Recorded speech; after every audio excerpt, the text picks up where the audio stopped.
L'objectif de cette vidéo, c'est d'apprendre à utiliser le théorème de Thalès dans une situation réelle. Réelle pour un prof de maths. Mais c'est pas ça le plus important. Le plus important, l'exercice que tu auras à la fin de la vidéo où ce sera à toi de jouer. Parce que moi, je te fais comprendre. Mais c'est à toi de t'entraîner pour devenir solide. Donc le théorème de Thalès, petit rappel avant de te mettre l'exercice. À quoi il sert? À calculer une longueur. Donc déjà, quand la question est calcul AB, calcule cette hauteur, calcule cette longueur, on peut penser à Thalès. Maintenant, à quoi doit ressembler la figure pour penser à Thalès? En fait, il te faut deux triangles, l'un dans l'autre. Un petit et un grand. Deux triangles emboîtés. Mais surtout, l'hypothèse indispensable qu'il te faut, il te faut deux droites parallèles. Si tu n'as pas de droites parallèles, tu ne peux pas appliquer le théorème de Thalès. Et donc voici l'exercice que l'on va résoudre. Je te laisse regarder quelques instants. Donc tu as une personne, tu as le collège, certaines configurations. Ah, il y a le soleil aussi. Et on te demande quelle est la hauteur du bâtiment, quelle est la hauteur du collège. Normalement, ça te rappelle un peu si ton prof t'a fait une parenthèse historique sur en fait justement un peu comment Thalès a découvert son théorème avec la fameuse hauteur des pyramides. C'est un peu ce concept-là. Il y avait son disciple, il y avait la pyramide et les rayons du soleil ont fait de l'ombre et donc avec l'ombre, on a fait un petit calcul qui nous a permis de trouver la hauteur de la pyramide. Légende ou pas, en tout cas, voilà, c'est comme ça qu'on la donne aux élèves. Et donc, c'est un peu ce principe-là. Donc, en fait, job numéro un, quand tu as une situation réelle comme ça de la vie de tous les jours, c'est être capable de ce qu'on appelle la modéliser et de faire fait, hey, mais attends, en fait, c'est cette figure-là et de mettre que des triangles, tu vois, sans l'histoire, sans les bonhommes. Est-ce que tu le vois?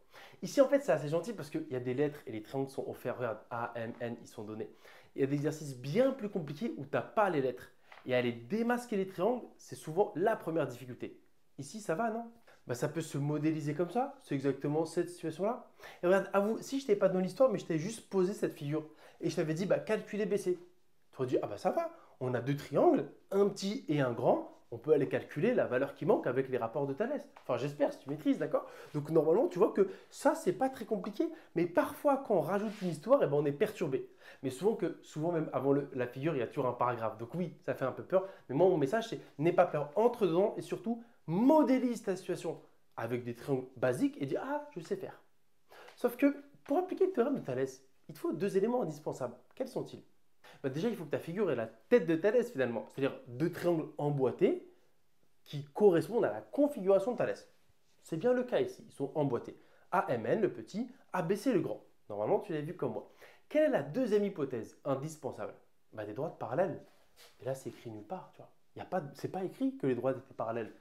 Toi, il faudrait MN parallèle à BC. Or, je répète, c'est dit nulle part. Et pourtant, elles le sont, sinon il n'y a pas d'exercice. Donc, question que je te pose, pourquoi c'est parallèle? Tu ne peux pas juste le dire. Or, on sait que MN parallèle à BC. Non, c'est pas écrit. Je t'aide. La personne ici, quand même, on estime que elle se tient droit, tu vois, elle est comme ça, elle se tient droit par rapport au sol. Et pareil, le collège, on n'a pas fait la tour de piste, tu vois, on a fait un collège tout droit. Donc, on peut estimer que le bâtiment est perpendiculaire au sol, tout comme la personne. Est-ce que tu vois mieux comme ça?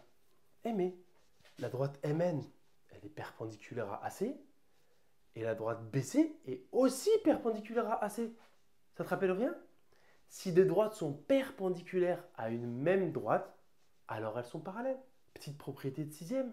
Donc soit tu peux retranscrire ce qu'on a dit en toutes lettres, soit tu peux mettre des symboles. C'est ce que j'ai fait pour te le rappeler au cas où c'était oublié.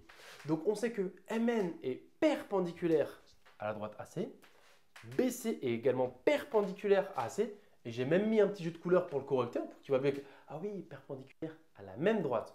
Donc MN parallèle à BC. Yes, j'ai l'hypothèse parallèle. Maintenant, je vais mettre la petite phrase sur pourquoi c'est bien la configuration de Thalès. Chaque prof, il va de sa rédaction, donc à toi d'apprendre la rédaction que ton prof veut. Moi, je vais mettre ça. Les triangles AMN et ABC sont dans la configuration de Thalès.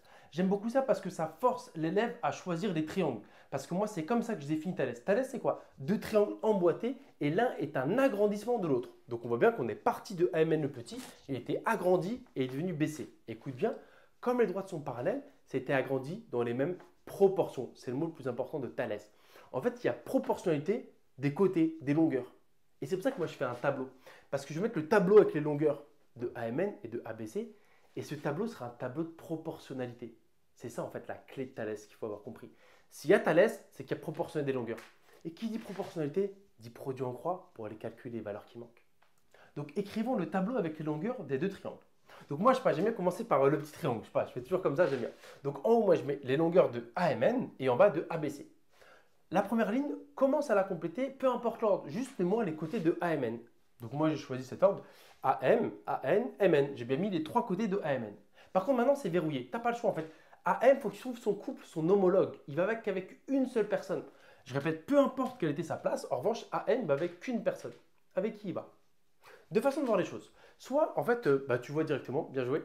Soit tu peux retenir qu'en fait, les couples sont dans l'alignement des points. En fait, ils sont sur une même droite. Donc AM, il va avec qui? Avec AB, ça c'est les points alignés.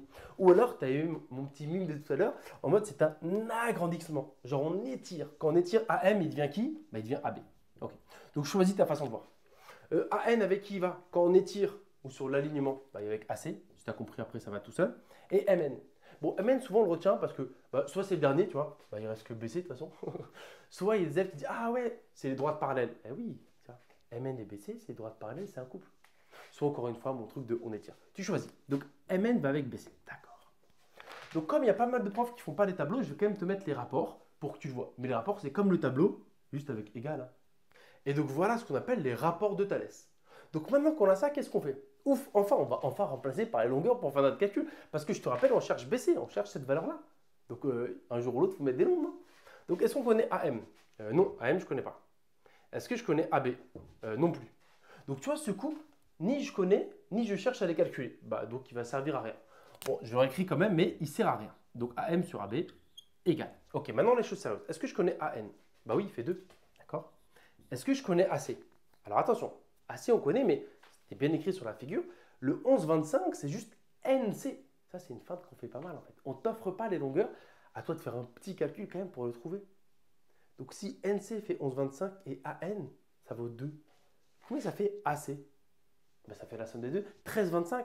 Et donc, comme tu fais un petit calcul, tu le mets à côté sur ta copie. Tu dis or AC, pour le calculer, je dois faire AN plus NC. Voilà. À la rigueur, tu mets le calcul ou tu mets directement ici 13,25. Quand tu écris un nouveau nombre, on va dire explique au correcteur d'où est-ce qu'il vient. Ça, c'est l'explication du 13,25. OK? Égal. Est-ce que je connais MN? Oui, 1,6, 1,60, 1,6. Et BC, je ne connais pas. C'est ce que je cherche. OK? Voilà, c'est terminé. C'est proportionnel, tu vois. Soit tu faisais du tableau, soit tu fais d'ici. Donc le premier couple, on s'en fiche. Mais là, regarde, BC. Je peux sortir BC avec le produit en croix, non? 13,25, il va avec 1,6 et 2, il va avec BC. Comme je veux BC, 2, il perd son couple, il se retrouve tout seul. Donc quelle est la seule diagonale? Quelle est la seule multiplication possible? C'est E2. On multiplie la diagonale connue et on divise par celui qui est seul. Donc BC égale 13,25 fois 1,6 divisé par 2. Calculatrice et on trouve BC égale 10,6 mètres. Ensuite, on relit pour être sûr d'avoir répondu à la question. On ne t'a pas dit calculer BC, on t'a dit quelle est la hauteur du collège. Voilà ce qu'on t'a demandé. Donc c'est très important de prendre le temps de répondre à la question. On en conclut que le collège a pour hauteur 10 mètres 60, 10,6 mètres. Donc très important quand tu fais un exercice qui a un problème, qui n'est pas un exercice basique, de relire pour être sûr d'avoir répondu à la question. Ce n'est pas juste calculer, mais au moins faire une petite phrase qui explique à quoi correspond ton résultat. Petit bilan, parce que c'est un exercice que j'aime beaucoup, et il y a plein de leçons à tirer de cet exercice. Numéro 1, en fait, ça te montre comment modéliser, comment utiliser Thalès pour résoudre un problème un peu de la vie de tous les jours. Et pas avoir peur de dessiner juste des triangles quand tu as mis une situation et qu'on a essayé de t'embrouiller. Donc numéro 1, modéliser, faire un triangle. Numéro 2, quand le niveau monte un peu, les droites parallèles ne seront pas offertes. Ce sera à toi d'aller les chercher. Parfois avec cette propriété-là. Deux droites perpendiculaires à la même sont parallèles. Donc ça, c'est le numéro 2 en fait. Aller chercher les droites parallèles.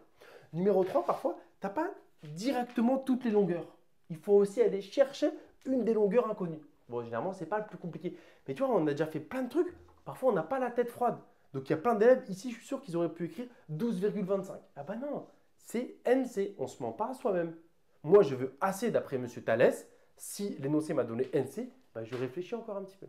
OK? Donc, voilà tout ce qu'il fallait. Et bien sûr, répondre à la question. Parce qu'il y avait une histoire. Donc, il y avait beaucoup d'enseignements à tirer de cet exercice.